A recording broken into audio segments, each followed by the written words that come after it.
Los principales efectos del agonismo de los receptores opioides y opiáceos, pues los que buscamos. Con más afán, si pudiera decir de esta manera, serían los efectos analgésicos, que es uno de los muchos usos de los opiáceos. Pero como ustedes pueden ver, hay algunos otros efectos. Por ejemplo, hay efectos gastrointestinales que van a suceder en el tracto gastrointestinal. En el tracto gastrointestinal se va a detener el peristaltismo. O sea, primero se va a inhibir y se puede llegar a la diarrea. Lo cual puede ser bueno o puede ser malo dependiendo de las circunstancias. ¿Cuándo es bueno? Pues cuando hay diarrea. Entonces, algunas de estas sustancias, cuando hay diarrea, se utilizan, como en el caso de la loperamida, se puede utilizar con la intención de evitar que continúe la diarrea en el animal. Entonces tiene efectos antidiarreicos. Pero puede ser malo, sí, porque si el animal no tiene diarrea, va a detenerse el peristaltismo y puede generar estreñimiento y tenesmo, pues es el dolor a la defecación, que intenta evitar que no sale nada, no hay un producto al final de ese esfuerzo. Otro efecto que vamos a observar en los animales, especialmente en el perro, es la inhibición de la tos. Algunos de estas sustancias se usan simplemente como antitussígenos. ¿Qué es una sustancia antitussígena? Una sustancia que se utiliza para el control de la producción de la tos. O sea, el animal deja de toser. ¿Okay? Cuando vayan a hacer terapia antitussígena, para evitar que el animal continúe tosiendo, recuerden que hay dos tipos de tos. Hay tos productiva y tos improductiva. En este caso, pues nosotros lo usaríamos para detener la tos improductiva. ¿Cuál es la tos productiva? La tos productiva es que cuando el animal tose se siente que está expectorando, que está sacando la flema, ¿okay? Sacando ese moco que le está obstruyendo los bronquios. ¿Y usted cómo sabe si la tos es seca o si la tos es húmeda o sea productiva? Pues cuando el animal tose, normalmente después que tose le queda como un ronquidito. ¿Okay? En cambio, ¿cuál es la tos seca? Cuando el animal tose y tose y no se le escucha nada, a veces se le llega a escuchar, es como un silbidito. Voy a hacer una exageración, pero es para que ustedes se acuerden. Los perros, las personas, van a sonar más o menos así. ¿Sí? Así es. Eso es improductivo, porque está haciendo una contracción muy fuerte de los músculos de la cara torácica, pero aún así no sale nada, no suena el moco, quiero decir. ¿Sí les queda claro? Bueno. Pero, como lo hemos dicho, una situación no tan deseable es la dependencia. Y ya hemos dicho que la dependencia es física como química. Entonces, cuando usamos dosis inadecuada o en animales que no necesiten esa sustancia, se puede generar la dependencia. También los animales se puede generar dependencia. El problema es que ellos no se la pueden inyectar, entonces después tienen problemas de enfermedad, dolores abdominales, retención urinaria, cosas que no deseamos. ¿Sí? Efectos, que ya lo hemos mencionado, que son muy buenos analgésicos, muy buenos. Son, o van a ser, en caso de que utilicemos AINE, entonces estos van a reemplazar a los AINE después de ¿cuántos días? 5 a 7. De 5 a 7 días. ¿Eso es una regla exacta? No, es una regla general de los AINE, ¿no? Ya cada molécula puede demorar un poquito más, puede demorar un poquito menos, entonces como regla general del tiempo de uso seguido de los AINE es de 5 a 7 días. Si de 5 a 7 días el animal todavía sigue mostrando dolor, entonces debemos cambiar el fármaco para evitar los efectos adversos que vimos con los inhibidores de la COX, los problemas digestivos y los problemas renales. Entonces, ¿cuáles serían los indicados? Serían estos. Estos, recuerden que no tienen efecto antiinflamatorio, pero les duele menos. ¿Ok? Para que lo tengan presente. Pues usted quiere extender el uso de los inhibidores de las ciclotidenas por más tiempo de 7 días, entonces tiene que hacer tratamientos adicionales, proteger la mucosa estomacal, mejorar la perfusión renal y aún así no es del todo bueno. Entonces, pero usted lo desea hacer, pero yo les digo como regla general para que no tengan que complicarse la vida, 5 o 7 días con los inhibidores de la COX y si no, nos pasamos a inhibir. Yo les mostré las pastillitas mías, ¿cierto? Acuérdate que yo duré casi un mes con la rodilla toda pincha y por un tiempo tomé aire y ya yo me tocó pasarme al tratador para que me vi inflamada, pero me podía al menos mover. ¿Sí? ¿Tienes que claro? Eso ya lo habíamos visto, ¿no? No. Efectos respiratorios, ya ahí les mencioné, tienen efectos institucionales. ¿Qué es el efecto institucional? ¿Qué es el efecto institucional? Que evita la tos. Para la tos. Detiene la tos. ¿Cuál es la tos que debemos controlar? La improductiva. La improductiva. La productiva no la detenemos. ¿Por qué? Porque queremos que bote flema. Porque si no, se le acumula la flema y no puede respirar. ¿Okay? Pero, ese efecto antihistamínico puede llegar a un efecto mucho mayor que es de presión respiratoria. Entonces los animales respiran menos profundo y menos frecuente. Eso puede llegar a ser malo, especialmente si no tenemos un monitoreo adecuado en procesos de anestesia. Ya habíamos dicho que esa sustancia se utiliza en anestesia y puede generar paro respiratorio. Entonces, en esos casos, en el caso de anestesia, cuando tenemos fármacos que pueden deprimir el centro de la respiración, debemos utilizar respirador artificial. Para que si el animal le da paro respiratorio, el aparatico está haciendo las veces de él hasta que ya pues, pase el efecto. ¿Okay? Porque si usted de los que hace cirugía solo, pues no puede estar haciendo la cirugía y al mismo tiempo con el AMU manteniéndolo vivo, porque o hace una o hace la otra. Ahora, si tiene ayuda, de todas maneras, después de 3-4 horas de usted con el AMU haciéndole así, pues usted ya le duele los bracitos y ya no es lo mismo. ¿Sí les queda claro? Bueno. Efectos vasculares o cardiovasculares, pues genera bradicardia, que baja la frecuencia cardíaca. Como todos los alcaloides, pueden generar vasodilatación por liberación de histamina. Estas son sustancias alcaloides. ¿Se acuerdan por qué los alcaloides se llaman alcaloides?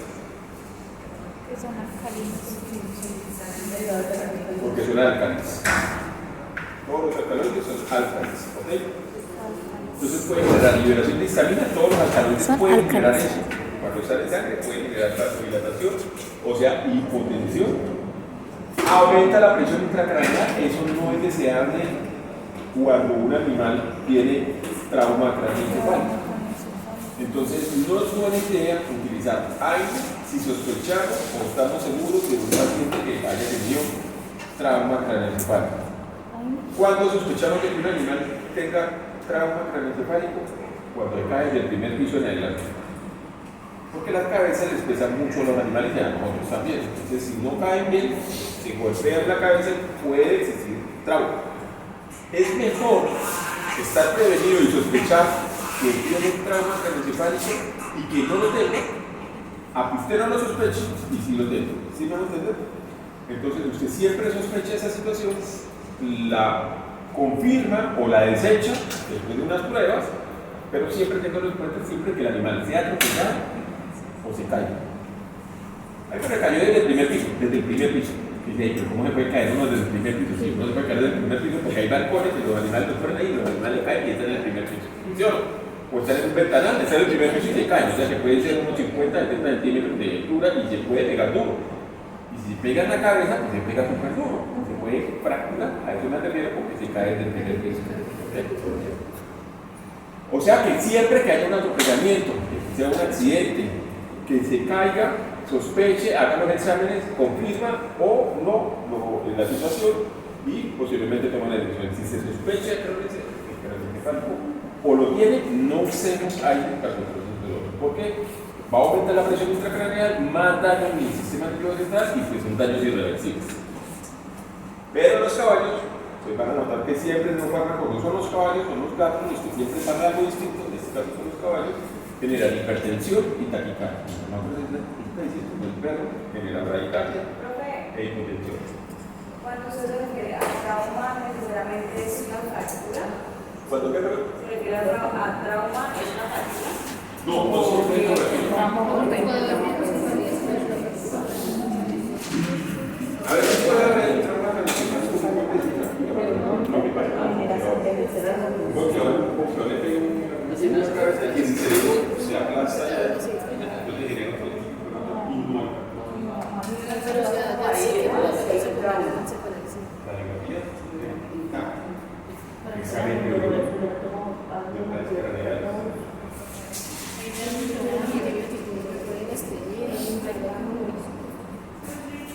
Muy bien.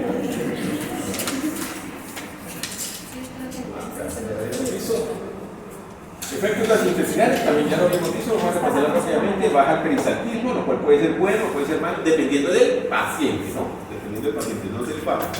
El fármaco no es bueno ni es malo, depende su uso correcto y incorrecto dependiendo de la situación del paciente. Disminuye las secreciones, aumenta el tono de los esfínteres y los movimientos propulsivos aumentan y los propulsivos disminuyen. Aumenta la absorción de agua, lo que genera estreñimiento, y si esas heces están muy deshidratadas, pues pueden generar tener. Ahí están las retiras. En caso de la situación de cómo se afecta la actividad motora, cambia de acuerdo a las especies. En equinos, bovinos y ovinos, la actividad motora aumenta, los animales caminan más, incluso pueden llegar a convulsionar. ¿Okay? En el caso de los caninos y los felinos y los humanos, disminuye la actividad motora. Nosotros vimos los videos de fentanilo, ¿cierto? Sí. Si ven que las personas están así, tratando de que así, claro, puede en algunas situaciones generar disforia y que las personas se pongan un poquito más activas porque están ahí en una trabaja loca, es posible, pero digamos que como regla general genera disminución de la actividad motora. Profe, en los perros y los pasa igual, o sea, se van a ver así. ¿Es que perro? Con el fentanilo se van a ver así los animales. Sí, el perro especialmente. Pero van a tener ese tambaleo así de eso. No, ¿te acuerdas cuál es el efecto narcótico? Parecen dormir, cuando te vuelves no quedan así tan paliados en ese hecho. De hecho, la posición fetal, de punto dorsal. Aunque yo he visto algunos pacientes que con el fentanilo se ponen demasiado ansiosos. A veces, cuando ya están nerviosos antes de aplicarlo. ¿Okay? Pero el efecto en perros principal, general, yo les dije que a veces puede haber excepciones, es el efecto narcótico, de los animales bajan su actividad. ¿Okay? En gatos sí puede pasar lo contrario. El gato puede generarse hasta confusión. ¿Se pueden usar gatos? Sí, pero con cuidado. Ahí sí yo no les puedo dar recomendación porque no soy especialista en gatos. Pero los que saben de gatos saben la dosis exacta, lo tiempo, ¿vale? Efecto del sistema nervioso central, entonces en los humanos y en los primates, que somos parientes biológicos desde el punto de vista de la evolución, se genera sedación. Claro, al generarse sedación, el efecto general en los perros, como les digo, es un efecto narcótico, se tranquiliza, se mueven menos, etcétera, etcétera. Pero en el caso de los felinos, los equinos, las ovejas, los porcinos y los bovinos, puede haber excitación. Entonces, para que lo tengan presentes. ¿Sí? Normalmente en equinos y en bovinos se usa más guayacolato de glicerilo para que el animal esté más relajado, más tranquilo, más que copiado. ¿Okay? Pero en perros sí se puede llegar a utilizar bastante. Otros efectos pueden generar contracción uretral y reducir la diuresis, o sea, los animales orinan menos, lo que hay que tenerlo muy presente en casos de tratamientos muy largos.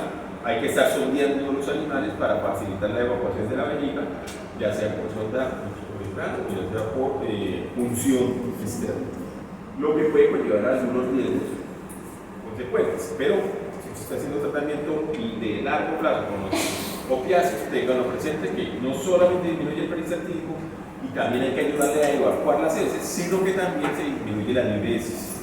O sea, la opción de producir orina se produce, pero no se evacúa. Entonces, la vejiga se va llenando, y si usted no la evacúa, pues se puede reventar y genera peritonitis. ¿Sí me vamos a entender? Lo tiene que saber usted en el momento en que decide hacer un tratamiento a largo plazo. Por una sola aplicación no hay tanto problema. Por dos aplicaciones, pues ya llevamos un día, 2 días, 5 días, 15 días con un tratamiento con opiáceos, pues hay que tenerlo presente. Principios activos, entonces hay algunas dentro de los principios activos que son agonistas.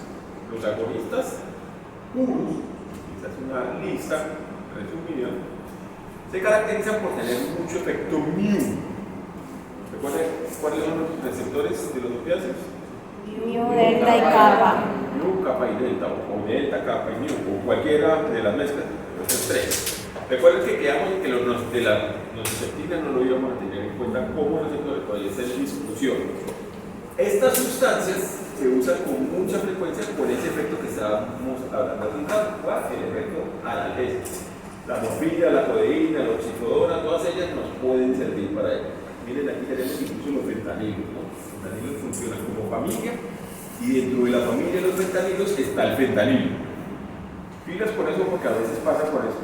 El grupo farmacológico tiene el nombre de uno que lo integra. Entonces, para que no se vayan a confundir. Así como, ¿cuál es la capital de México? ¿Cuál es la capital del departamento de Arauca? Arauca. Yo no sé bien, pero la capital tiene el mismo nombre del departamento, viceversa. Pues aquí puede suceder en farmacología lo mismo. Hay algunos grupos farmacológicos y dentro del grupo hay uno que se llama tal cual como grupo. Dentro del grupo de los fentanilos está el fentanilo. ¿Okay? Vamos a ver más adelante que dentro de las tetraciclinas están las tetraciclinas. Y así llegar. Entonces todas estas tienen unos más, otros menos, potencia analgésica. Esta, por ejemplo, que es lo que estamos mencionando hace un ratito, no se usa tanto para el tratamiento del dolor, sino como antidiarreico, por ejemplo, porque tiene mayor efecto sobre el peristaltismo del tracto gastroentérico. Claro, cuando usted administra un poco más alta la dosis de loperamida, usted va a sentir que está medio borrachito, medio atembaído. Cuando está usted con diarrea y toma loperamida, puede suceder, porque de todas maneras está teniendo efecto mío. ¿Okay? Lo que pasa es que tiene un especial efecto sobre el tracto gastroentérico. ¿Hasta aquí alguna pregunta? ¿Cómo regañamos hoy? ¿Están regañados? ¿Con sueños en estado ocupación? Sí.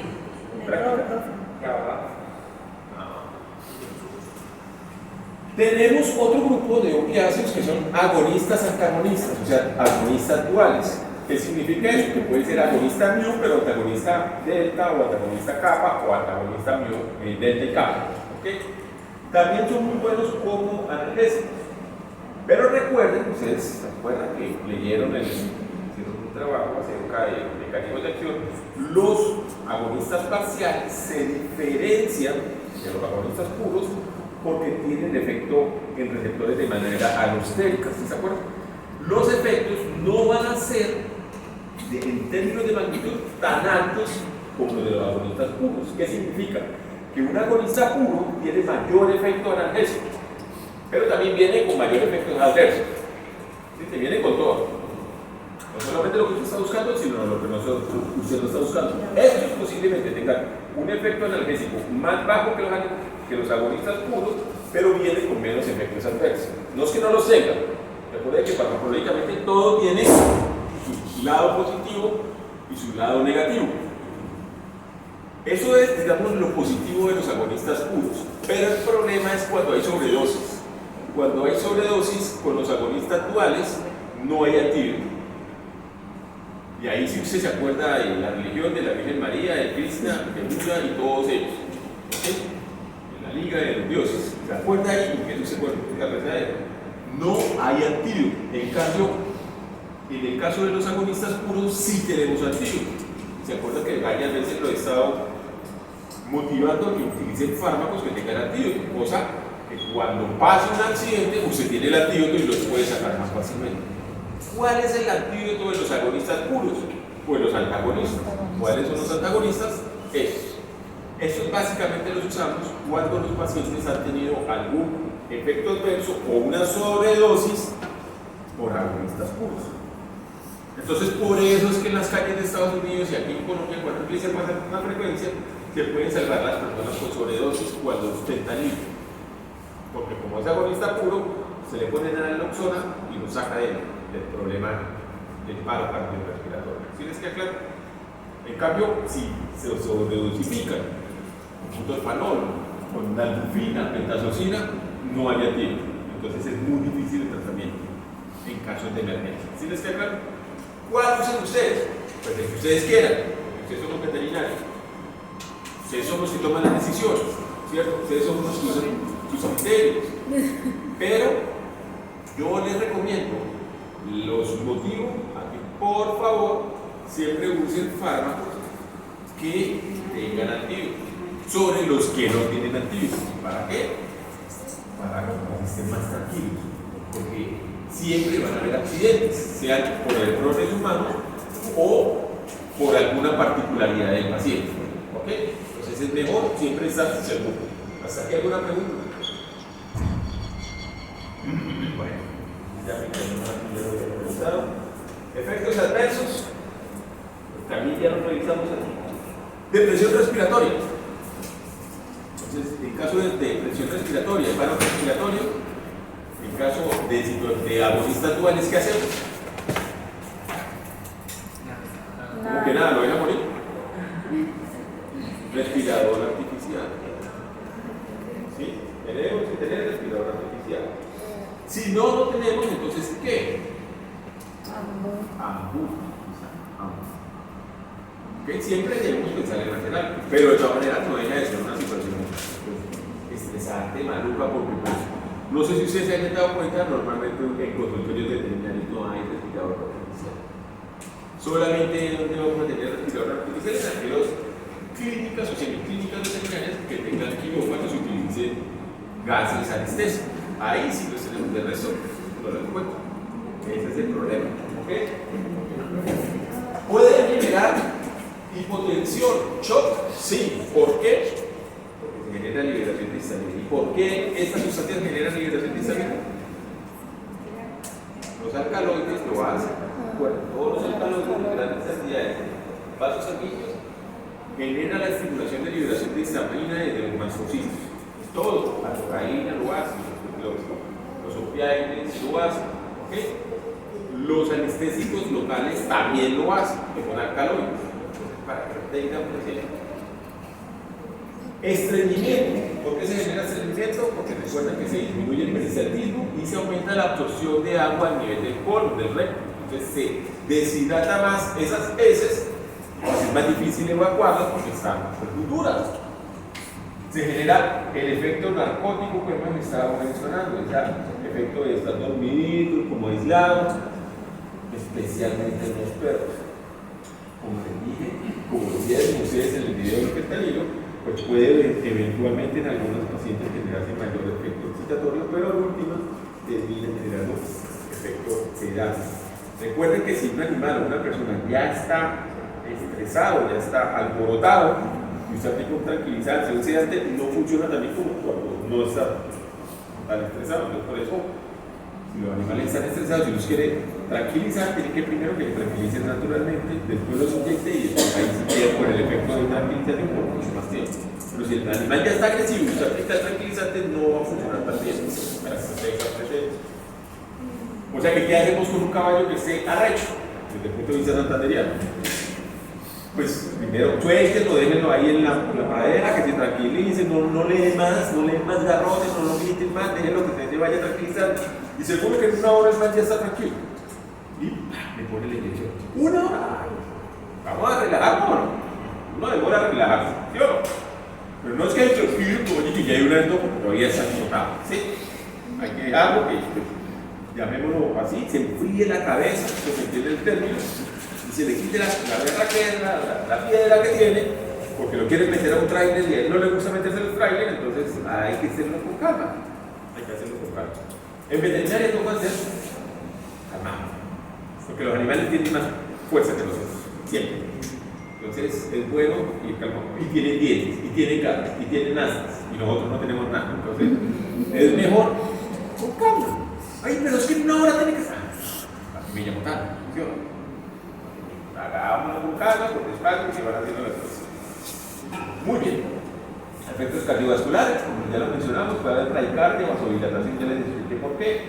Pueden generarse náuseas y vómitos, es un efecto que a veces sucede, especialmente cuando se genera el síndrome de abstinencia, o sea, cuando se ha aplicado el fármaco por mucho tiempo y se retira muy rápidamente, entonces puede generar esos efectos de vómito y diabetes, vómito y náuseas. Pues obviamente los peces que vomiten. Reducción de la actividad motora, especialmente en el perro, lo acabamos de explicar. Hipotermia, también especialmente en el perro. Y miosis. Por ejemplo, en la morfina en humanos. Por ejemplo, en la morfina en humanos, ¿cómo se debería retirar el pez para que no le pegue tan duro? Que, por ejemplo, en la morfina en humanos, ¿cómo se debe retirar para que no le dé La morfina dura muy poquito tiempo en el cuerpo, pero si se le está aplicando por mucho tiempo, entonces, digamos, si ya la vamos a retirar, mañana, hoy le quitamos la mitad de la dosis, la aplicamos, mañana pues la mitad de la mitad y ya 2 días salió. Ya no se la quitó de hoy, de buena la primera. Porque como usted dice que el cuerpo siempre le pide eso. Por eso, Pues tiene la que van ver retirando más paulatinamente. Sí, o sea, no la quitan de hoy, ya, chao, ya no va, sino mañana le aplica la dosis, la mitad o un 75% y chao. Y ya el segundo o tercer día ya se le va bajando la dosis. Lo mismo vamos a hacer con los corticoides, que son los que vamos a ver. Muy bien. Aplicaciones, ¿para qué los usamos? Pues miren la lista, especialmente analgesia. ¿Sí? Especialmente analgesia. Algunos tienen efecto antidepresivo, como la codeína, sí, y es más, algunos jarabes contra la tos tienen con codeína. Como estas son sustancias de alta adicción, normalmente los jarabes son linealila, por eso no se nos venden tan fácilmente a uno, a menos que tenga receta. ¿Okay? ¿Por qué? Por la adicción. Y eso se detectó en Estados Unidos tan raro. Esa adicción sobre todo con los niños, porque antiguamente cuando yo era joven, y antes de que yo fuera joven, o sea, antes de que yo naciera, el único jarabe que sabían rico eran los que tenían opiáceos. No sé por qué, sabían delicioso. Todos los demás eran asquerosos, ahora todos los jarabes saben ricos, pero antes eran muy feos, amargos, horribles, horribles. Entonces, preciso, era un jarabe que le gustaba a los niños y segundo generaba adicción. Entonces, era muy extraño porque los niños le empezaban a pedir a las mamás, y el veneno para nosotros, y el veneno, porque se generaran esas adicciones. Entonces, por eso, esos jarabes contra todos que tienen opiáceos son linealila y tienen control de estupefacientes. Normalmente se utilizan otros que no son de ellos, como promexina y NLP sistémica, que no generan adicción. Pero para que lo tengan en cuenta. Entonces miren que la gran mayoría de ellos se utilizan con la intención de generar analgesia. Algunos otros los podemos utilizar como preanestésico y como anestésico, sí, en el caso del fentanilo, que me están preguntando ahorita, en el caso del perro. Se puede utilizar como preanestesia para dolores de cólico, también se puede usar. O sea, hay varios usos, pero especialmente los usamos como analgésico. En este momento que estamos hablando de fármacos contra el dolor, pues por eso es que cabe. Las actividades relativas, o sea, la potencia también varía, como lo conocen los AIS. ¿Cuál es la sustancia que utilizamos como punto de referencia? La morfina. Pues la morfina tiene una potencia de 1, no porque no sea potente, sino porque es el punto de referencia. Si ustedes notan, el tramador tiene menos potencia analgésica.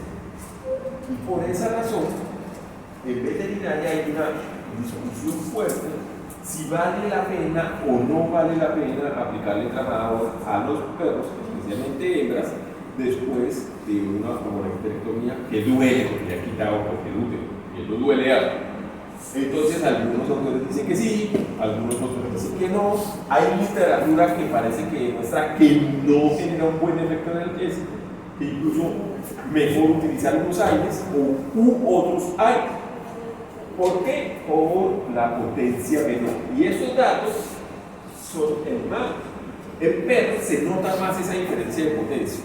Entonces, tenganlo presente. Por esa razón, como el tramador es menos potente que la morfina, también genera menos adicción. Por eso es que venden el tramador sin linealina. Pero los demás sí traen linealina por ese efecto potente que tiene. Si ustedes miran el fentanilo, miren que puede llegar a ser hasta 125 veces más potente que la morfina.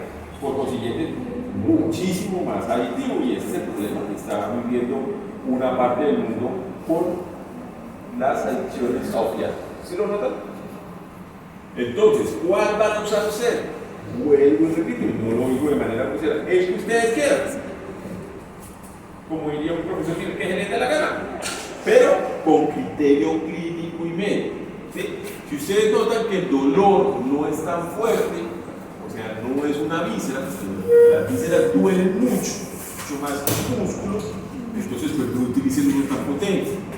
Si quieren, empiecen con aire. Si es algo musculoesquelético, pues empiecen con aire y entonces quieren se pasan los opiáceos. Es un cólico, es una peritonitis, es una cosa dolorosa porque es una víscera, entonces tal vez los aires estén un poco restringidos porque solamente algunas moléculas pueden ser muy potentes, en cambio estos tienen ese efecto visceral mucho más fuerte, entonces se puede ir por unos opiáceos inmediatamente. Pero la inflamación no la controla, se puede utilizarla todo el tiempo, sí, se puede utilizar algo y puede utilizar opioides o opiáceos al tiempo, por supuesto que sí, no hay antagonismo ni se va a afectar los efectos adversos porque actúan por mecanismos al tiempo completamente distintos. ¿Sí les queda claro? ¿Dudas, preguntas? Profe, por ejemplo, si no puede haber como, digamos, en un opioide y un inflamador no hay una relación. Entre un opioide y un AINE no hay. Se pueden usar juntos. ¿Ambos? ¿Al mismo tiempo? Se pueden usar juntos. Es más, con mucha frecuencia ustedes van a encontrar que le administran un AINE antes de la cirugía y la cirugía tiene un opiáceo. Ven, profe, es que nosotros, no sé, ¿no? A nosotros nos dieron una clase y nos dijeron que antes de colocar un AINE debíamos colocar hidratación. No, cuando el perro está. Pero eso no tiene nada que ver con los opioides. Y claro, todo animal hay que hidratarlo. ¿Sí? Eso es una condición médica, tanto en humanos como en veterinarios. Un animal está deshidratado, antes de administrar cualquier fármaco, es mejor hidratarlo pues, para que tenga un volumen de distribución adecuado para con la dosis. ¿Sí? ¿Alguna otra pregunta? Vamos a hablar entonces de un farmacológico que tiene diferentes usos.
Bueno, hasta aquí opioides.